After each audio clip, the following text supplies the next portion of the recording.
বিনাইবাসী ৰাইজক ধন্যবাদ জ্ঞাপন কৰিছোঁ যে পবা বৰ্ষাৰণ্য মহোৎসৱ উদযাপন কৰাৰ কাৰণে। মই সোনকালে আহিব লাগিছিল, কিন্তু আজি দিনটোত মোৰ ধেমাজিটো কাৰ্যসূচী আছিল। যোৱাকালিও মই চেষ্টা কৰিছিলোঁ, কিন্তু যোৱাকালি মই শোণিতপুৰ জিলাত কাৰ্যসূচী আছিল। আহি পাওঁতে ধেমাজি আহি পাওঁতে ৰাতি 8 বাজিল, গতিকে মই নাহিলোঁ। পবা বৰ্ষাৰণ্য এই মহোৎসৱ কিয়, বা এই পবা ফৰেষ্টটো কিয় ৰক্ষা কৰিব লাগে? এই পৃথিৱীখন আমাৰ, এই আমাৰটো যদি ব্যাখ্যা কৰোঁ, আমি কোন?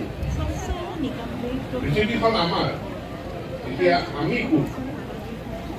আমি কেৱল মানুহবিলাকে যদি আমি পৃথিৱীখনৰ আমি বুলি ভাবোঁ, এই আমাৰ মানে কেৱল যদি মানুহক বুজাওঁ, তেতিয়াহ'লে এইটো বহুত ডাঙৰ অপৰাধ হ'ব। কাৰণ পৃথিৱীখন অকল মানুহৰ নহয়, এই পৃথিৱীত বিভিন্ন জীৱ জন্তু, চৰাই চিৰিকটি, গছ বন, নদী পৰ্বত, পাহাৰ হাবি, এই গোটেইবিলাক আছে। আৰু এই গোটেইবিলাক মিলিহে আমি, আৰু আমি মানুহবিলাক এই বৃহৎ আমিটোৰ এটা ক্ষুদ্ৰ অংশ মানুহ। এতিয়া এই বৃহৎ আমি পৃথিৱীৰ জীৱ জন্তু, চৰাই চিৰিকটি, নদী হাবি পৰ্বত পাহাৰ, এই বৃহৎ আমিটো যদি নাথাকে, তেনেহ'লে এই ক্ষুদ্ৰ মানুহ নামৰ আমিও নাথাকে। আৰু আমি ইতিমধ্যে আমি মানুহে দেখা পাইছোঁ যে প্ৰকৃতিয়ে ইচ্ছা কৰিলে কি কৰিব। ব্ৰহ্মপুত্ৰ সোৱণশিৰি নদীৰ বানপানী গৰাখহনীয়া এটা সুসভ্য জাতি, মিচিংসকল এটা ধনী জাতি, আমি ব্ৰহ্মপুত্ৰ সোৱণশিৰি নদীৰ বানপানী গৰাখহনীয়াক আমি শেষ হৈ গ'ল। কোনে শেষ কৰিলে? কিয় ব্ৰহ্মপুত্ৰ এনেকুৱা হ'ল? সোৱণশিৰি কিয় এনেকুৱা হ'ল? কাৰণ এই ব্ৰহ্মপুত্ৰৰ বুকুত থকা যিমানবিলাক ফৰেষ্ট আছিল, গছ আছিল, ব্ৰিটিছবিলাকে চাহ খেতি কৰিবলৈ, চাহৰ বাকচ বনাবলৈ গোটেই শিমলু গছ কাটি, সেই শিমলু গছৰ পৰা চাহপাতৰ বাকচ বনালে। আৰু যেতিয়া গছ নাইকিয়া হৈ গ'ল, নদী যেনি যাবলৈ আৰম্ভ হ'ল। এই ফৰেষ্ট যি ব্ৰহ্মপুত্ৰৰ দুয়োপাৰে আছিল, সেই ফৰেষ্টে ব্ৰহ্মপুত্ৰৰ নদীখনক নিয়ন্ত্ৰণ কৰি ৰাখিছিল। এতিয়া ফৰেষ্ট নাইকিয়া হৈ গ'ল, ব্ৰহ্মপুত্ৰৰ নদী যেনি গ'ল, খহনীয়া হ'ল, আৰু আমি অঘৰী হৈ গ'ল। এইবিলাক আমাৰ কাৰণে প্ৰটেকশ্যন আছে। এই প্ৰটেকশ্যনটো যেতিয়া নাইকিয়া হৈ গ'ল, আমি ধ্বংসৰ গৰাহত। এতিয়া ফেব্ৰুৱাৰী, এইবাৰ দুৰ্গা পূজাত মই ধেমাজিত আছিলোঁ, আৰু দুৰ্গা পূজাত মই মানুহক দেখিছোঁ টি চাৰ্ট পিন্ধি, হাফ চাৰ্ট পিন্ধি ঘূৰি ফুৰিছোঁ। কিন্তু সৰুকালত মই যেতিয়া দুৰ্গা পূজা চাইছিলোঁ, দুৰ্গা পূজাত চুৱেটাৰ নহ'লে, জেকেট নহ'লে দুৰ্গা পূজা চাব নোৱাৰে। চুৱেটাৰ লাগিব, জেকেট লাগিব, এনেকুৱা ঠাণ্ডা পৰে। আমি মা দেউতাক কওঁ, এতিয়া চুৱেটাৰ পিন্ধাৰ কাৰণে আপুনি সময় ক'ত পায়? যে চুৱেটাৰ পিন্ধিব লাগেতো ইয়াৰ পৰা মানে ক'ৰবাত আনিনীত যাব লাগিব, টুটিঙত যাব লাগিব। শ্বিলঙতো চুৱেটাৰৰ কাম নাইকিয়া হ'ল, জেকেটৰ কাম নাইকিয়া হ'ল। এইটোক কয় জলবায়ু পৰিৱৰ্তন। মৰুভূমিৰ দেশ চৌদি আৰৱ, মৰুভূমিৰ দেশ তাত চৌদি আৰৱ, তাত এতিয়া বৰষুণ পৰা আৰম্ভ হ'ল। আমেৰিকাৰ নিচিনা মহাপ্ৰতাপী দেশ কি নাই তেওঁলোকৰ?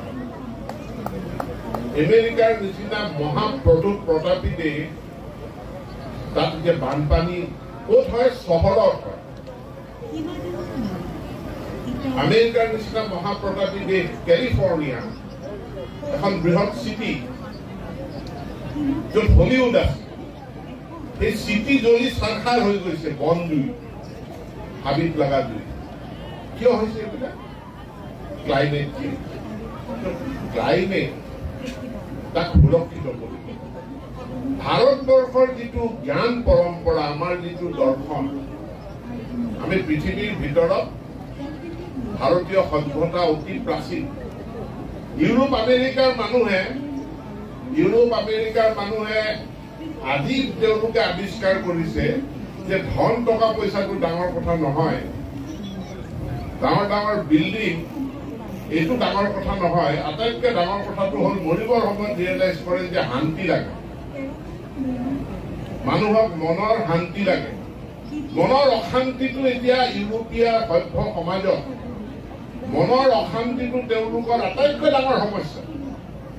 আৰু এই মনৰ অশান্তি দূৰ কৰিবলৈ ড্ৰাগছ খাব লাগে, মদ খাব লাগে, তেওঁলোকে ঔষধ খাব লাগে, তেওঁলোকে আজি আৱিষ্কাৰ কৰিছে। কিন্তু ভাৰতীয় সভ্যতা সংস্কৃতিয়ে হাজাৰ বছৰ আগত, বহু হাজাৰ বছৰ আগত ভাৰতীয় সভ্যতাই আৱিষ্কাৰ কৰিছে মানৱ জাতিৰ কাৰণে, মানুহৰ কাৰণে আটাইতকৈ ডাঙৰ কষ্টকৰ যিটো বস্তু সেইটো হ'ল শান্তি। সেইকাৰণে ওম শান্তি, এই ওম শান্তি মন্ত্ৰ ভাৰতে বহুত আগত আৱিষ্কাৰ কৰিছে। ভাৰতীয় সভ্যতাৰ কাৰণে পৃথিৱী আমাৰ মাতৃ, চন্দ্ৰ সূৰ্য পিতৃ মাতৃ। ভাৰতীয় সভ্যতাত আমি গছক পূজা কৰো, আমি জীৱ জন্তুক পূজা কৰো, চৰাইক পূজা কৰো। আজিও আমি কেনিবা গলে বাটত যদি হাতী আছে, আমি মুখেৰে হাবিৰ মাজত কেতিয়াও আমি হাতী আছে বুলি নকওঁ, বাবা আছে বুলি। হাতীক এতিয়াও আমি ভগৱান বুলি ভাবো। তো ভাৰতীয় সভ্যতা সংস্কৃতিত আমি আমাৰ লগৰীয়া জীৱ জন্তু চৰাই চিৰিকটি। কিন্তু ব্ৰিটিছে আহিলে কাঠৰ বিজনেছ উলিয়ালে, চাহপাতৰ বাকচ বনাব লগা হ'ল, আমাৰ প্ৰকৃতি ধ্বংস কৰিলে। তাৰ ফল ভুগিছো। এতিয়া এখন চৰকাৰ আহিছে, যিখন চৰকাৰে এই আমাৰ ধেমাজি, লখিমপুৰ, মাজুলীক বানপানী মুক্ত কৰাৰ সংকল্প লৈছে। ভুৱন পেগুৱে কৈ গ'ল আৰু সেই বানপানী মুক্ত আমি কৰিছো। আজি এতিয়া মই যি ঠাইত মিটিং কৰি আছো, এইটো লালি নদীৰ বুকুত মিটিং কৰি আছো। সেই 3 মাইল ঘাটলৈ মোৰ মনত পৰে, যেতিয়া মই আহিছিলো 3 মাইল ঘাটতে নাৱত উঠিছিলো আৰু কেনেকুৱা পানীৰ কাৰেণ্ট আছে। এই জেগাত, যি জেগাত আজি মই মিটিং কৰি আছো, এই জেগাত লালি নদীৰ বুকুত আছে। আজি লালি নদীৰ বুকুৰ পৰা পুনৰ উদ্ধাৰ কৰা ভূমিত আমি মিটিং পাতি আছো। আৰু এই ভূমি খুব সোনকালে গ্ৰাছলেণ্ডলৈ ৰূপান্তৰিত হ'ব, খুব সোনকালে ই ফৰেষ্টলৈ ৰূপান্তৰিত হ'ব। এই চৰাই চিৰিকটি যিবিলাক আছে আমাৰ হাবিত, তেওঁলোকৰ কাহিনী আছে। মই 2-3টা কাহিনী কৰিম। ইয়াৰ কিছুমান মানুহ খোজকাঢ়ি আহিছে, গাড়ীবিলাক ইয়ালৈকে আনিব পৰা নাই। খোজকাঢ়োতে আধা ঘণ্টা খোজকাঢ়িলে আৰু আধা ঘণ্টা খোজকাঢ়ি ঘূৰি গ'ল। আৰু ঘূৰি যাওঁতে কৈছে ভাগৰ, আমি ভাগৰত ঠেং বিষাই গৈছে। যেতিয়া আমাৰ কেইঘণ্টামান খোজকাঢ়িলে ভৰি বিষায়, 1-2 ঘণ্টা কাম কৰিলে আমাৰ হাত বিষায়। মই চৰাইৰ কাহিনী কৈ দিওঁ যে আজিকালি চৰাইক আমি আঙুঠি পিন্ধাই দিওঁ এটা ঠাইত, আৰু চৰাইটো কেনি কেনি গৈ আছে আমি গম পাওঁ। বিজ্ঞানীসকলে তাক ট্ৰেক কৰে ছেটেলাইটৰ পৰা। আমাৰ ইয়ালৈ অহা চৰাই, কিছুমান চৰাই আছে, আৰু পৃথিৱীৰ এতিয়া যিটো আটাইতকৈ record 13,500 kilometre. 13,500 kilometre non stop এটা চৰাই উৰি উৰি এঠাইৰ পৰা আন ঠাইলৈ যায়। কেইদিনমান আগত বাতৰি কাকতত এটা নিউজ আহিছে, মণিপুৰত এটা চৰাইৰ আঙুঠি পিন্ধাইছিল, আৰু সেই চৰাইটো ছেটেলাইটৰ পৰা তাক ট্ৰেক কৰি আছে। সি 7 দিন 7 নিশা কোনো ৰখা নাই। 7 দিন 7 নিশা সি কেৱল উৰি আছে। শেষত গৈ চৰাইটো আফ্ৰিকাৰ ইথিওপিয়াত গৈ গছৰ তলত পৰিছে।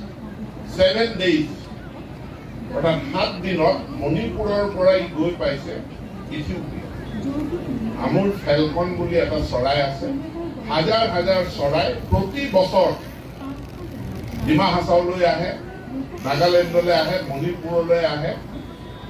ইয়াতে প্ৰজনন কৰিব পাৰে। হাজাৰ হাজাৰ